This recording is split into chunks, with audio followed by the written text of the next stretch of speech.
It's Our Story. Jack Catlin, Chicago, Illinois. Well, that's a good point. The question you asked, the first question you asked was, what would society look like if all of this were to occur? And my answer is not very different. Nobody would notice the difference. One of the basic tenets of universal design, at least from my perspective, is that you don't see it. It's not obvious. I'll give you an example. The Chicago Public Schools held a design competition 3 or 4 years ago for a couple of schools. And this design competition went all the way across the country.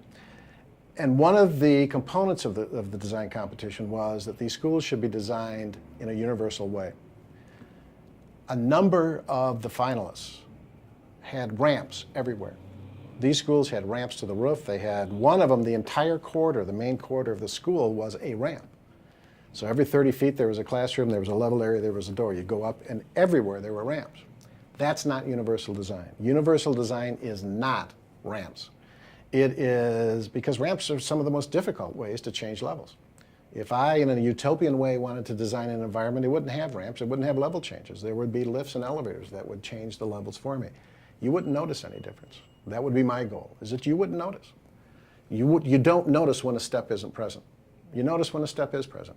So the ideal environment isn't flat. A lot of people are worried that if we had the ideal environment, it would be a flat environment. It's not flat. Nobody wants flat environments.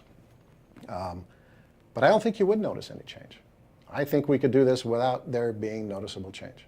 The It's Our Story project is a national effort to make disability history public and accessible. Visit us at www.itsourstory.org or on the It's Our Story project YouTube channel.